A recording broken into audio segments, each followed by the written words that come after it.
अस्सलामुअलैकुम, welcome back to radiology vibes. This is Rimsha Sadiq. तो आज हम जो डिस्कस करेंगे वो है कि हमने पीसीओज़ में पीसीओडी की रिपोर्ट किस तरह से लिखनी होती है और उसका बेसिक फॉर्मेट क्या होता है। सोनोग्राफिकली अगर हमारे पास कोई केस आया है जिसमें जो है वो हमें पीसीओज़ मिल रहा है, तो उसको हम रिपोर्ट में किस तरह से लिखेंगे। तो वीडियो को फर्दर स्टार्ट करने से पहले अगर आप मेरे चैनल पे नए हैं तो काइंडली सब्सक्राइब माय चैनल और बेल आइकन को लाजमी लाजमी प्रेस कर दीजिएगा ताकि मेरी आने वाली हर वीडियो की रिपोर्ट आप तक पहुंच सके और आप उससे फ़ायदा हासिल कर सकें। कमेंट सेक्शन में अपनी राय का कमेंट सेक्शन में अपनी राय का इजहार लाजमी कीजिएगा ताकि मुझे पता चल सके कि आपको वीडियो कैसी लगी है और नेक्स्ट कौन सा टॉपिक आप चाहते हैं।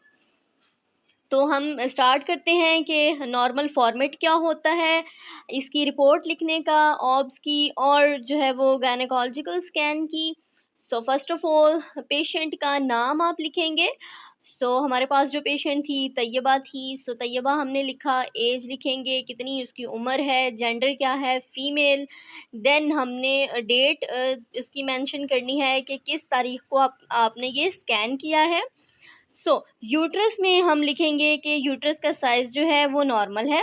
This is the basic format. ये एक बेसिक फॉर्मेट मैंने रखा हुआ है जो कि हम समझाने के लिए यूज़ किया है। फर्दर मोर जो भी इसमें हमें एबनॉर्मेलिटी नज़र आती है उसको हम यहाँ कमेंट्स में जाके डिटेल से लिख देते हैं। यूट्रस का साइज़ हमारे पास नॉर्मल है। पोजीशन जो है वो एंटी फ्लेक्स्ड है या रेट्रोफ्लेक्स्ड है वो लिखेंगे हम। एंडोमेट्रियम नॉर्मल है या फिर थिक है। इसके अलावा मायोमेट्रियम नॉर्मल है, कोर्स है। तो इसका जो है वो सब नॉर्मल था, दैट्स वाई नॉर्मल पे मैंने इसको टिक किया हुआ है। गेस्टेशनल सैक जो है वो एब्सेंट है।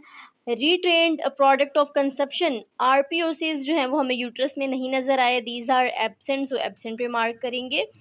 IUCD is absent. इसके अलावा जो है वो हमें कोई जो है वो कॉन्ट्रासेप्टिव डिवाइस यूट्रस में नहीं मिली। फोकल डिफेक्ट जो है वो एब्सेंट है। और इस तरफ जाएं तो सर्वाइकल सर्वाइकल जो है वो नॉर्मल है।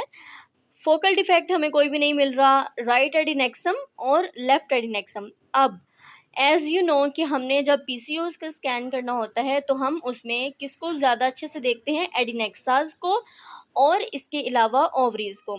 तो इस पे मैंने एक वीडियो बनाई हुई है आरपीओसिस पीसीओडी पे, पॉलीसिस्टिक ओवेरियन डिजीज़ पे, आपने उसको देख लेना है। एंड स्क्रीन पे उसका मैं लिंक डाल दूँगी, वीडियो डाल दूँगी, उसको आपने लाजमी देखना है, वीडियो को लास्ट तक आपने लाजमी देखना है। राइट ओवरी जो है वो हमारे पास नॉर्मल है। अब हम उसका साइज़ मेंशन करेंगे। इसमें भी आपने यूट्रस का साइज़ मेंशन करना होता है, लेकिन मैंने मेंशन नहीं किया, जस्ट मैं आपको समझाने के लिए ये बना रही हूँ। तो जो है हमारे पास राइट ओवरी नॉर्मल है, ठीक हो गया। डोमिनेंट फॉलिकल हमें नज़र आया है या नहीं नज़र आया वो लिखेंगे हम। तो हमें जो है वो फॉलिकल्स नज़र आया है या नहीं आया वो हमने लिखना होता है, ठीक हो गया। इसके अलावा हमें जो है वो बहुत सारी सिस्ट नज़र आती हैं पीसीओज़ में, बहुत छोटे छोटे से फॉलिकल्स नज़र आते हैं। तो इसको हम सीन पे ही जो है वो मार्क करेंगे। देन डिटेल में जब जाएंगे तो फर्दर जो है वो हम पीसीओज़ को डिक्लेयर करेंगे, सोनोग्राफिकली लिखेंगे। इसकी तरफ अब अगर हम जाएं तो फोकल डिफेक्ट हमें मिला है या नहीं मिला। जैसे जो है वो एडिनेक्सा में बहुत सिस्ट समटाइम मिल रही होती हैं, सिस्ट होती हैं, कॉम्प्लेक्स सिस्ट होती हैं। इस पे मैं वीडियो बनाऊंगी इंशाल्लाह फर्दर मोर। सिस्ट हमें नज़र आती हैं जो है वो सेप्टेटेड कॉम्प्लेक्स, इस तरह से हमें समटाइम्स मैस भी मिल रहा होता है। तो we have to mention that in the report. लेकिन फ़िलहाल जो है वो हमें कोई डिफेक्ट नहीं मिला, तो हम जो है इस पे एब्सेंट को मार्क करेंगे। सेम अब हमने इस पे इसका वॉल्यूम भी करना होता है। Volume of ovary is normal. आपने ओवरी का वॉल्यूम लाजमी लिखना है। ओवरी का जो साइज़ होता है दैट्स द वॉल्यूम, आपने उसको वॉल्यूम में ही काउंट करके वॉल्यूम इसका मेजर करके तो वो लिखना है। सेम चीज़ें हमने लेफ्ट एडिनेक्सा में लिखनी है। ओके, डन हो गया। देन अब आते हैं मेन पॉइंट पे कि हमने आरपीओसिस की रिपोर्ट में क्या लिखना होता है। आरपीओसिस की रिपोर्ट में हम लिखेंगे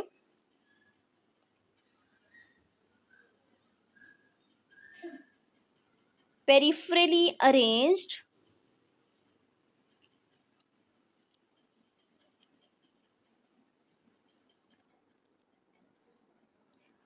follicles are seen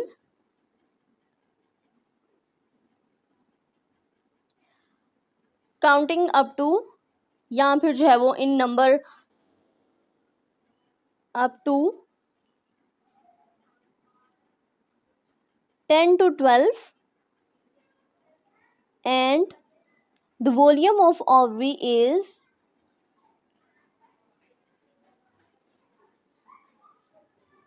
जितना भी आपके पास ओवरी का वॉल्यूम आ रहा है वो लिखेंगे। देन आपने लिखना है कि ओवरी का वॉल्यूम इतना है, पेरिफेरली अरेंज फॉलिकल्स आपको नज़र आ रही हैं, और देन आप लिखेंगे suggestive of PCOS, polycystic ovarian syndrome. Okay, आपने इस तरह से जो है वो रिपोर्ट पे लिखना है। देन आपने इसका वॉल्यूम भी मेंशन करना है, और इस तरह से पेरिफेरली अरेंज फॉलिकल्स हमें नज़र आए हैं, इतने मेयर में हैं, और उसका वॉल्यूम इतना है। सो आपने देन जो है वो सजेस्टिव ऑफ पीसीओज कर देना है, और इसका इम्प्रेशन क्या देंगे, जो कि हमारा मेन कंक्लूजन होता है रिपोर्ट में। सो इम्प्रेशन हम देंगे पॉलीसिस्टिक ओवेरियन डिजीज़। देन आपने एडवाइस कर देना है, हार्मोनल टेस्ट होते हैं, और इसके अलावा आपने गायनेकोलॉजिकल कोरिलेशन एडवाइस कर देना है। जो भी इससे अकॉर्डिंग आपने टेस्ट एडवाइस करने हैं, बेटर। सो नेक्स्ट हम क्या करेंगे, हम लिखेंगे अपना नाम जिसने स्कैन किया है। So sonologist as you know, doctor Remsha. Done. So I hope आपको वीडियो आज की अच्छी लगी होगी। So if you like this video, kindly subscribe my channel and stay tune for further radiological videos. ये हमारा बेसिक फॉर्मेट था जो कि हमने यूज़ करना होता है अल्ट्रासाउंड की रिपोर्ट बनाने के लिए, जिसमें मैंने आपको बताया कि आपने यूट्रस का साइज़ लिखना है, यूट्रस में आप उसकी पोजीशन लिखोगे, मायोमेट्रियम पे कमेंट करेंगे, एंडोमेट्रियम पे कमेंट करेंगे, gestational sac pouch of Douglas में फ्री फ्लूइड है या नहीं है, IUCD है या नहीं है। इसके अलावा सर्विक्स पे कमेंट करेंगे, राइट और लेफ़्ट ओवरी का वॉल्यूम देखेंगे। देन आपने अपना जो है वो मेन जो कमेंट है हमारा उसको लिख देना है कि आपको फॉलिकल्स नज़र आए हैं। सो मिलते हैं नेक्स्ट वीडियो में। अल्लाह हाफिज़।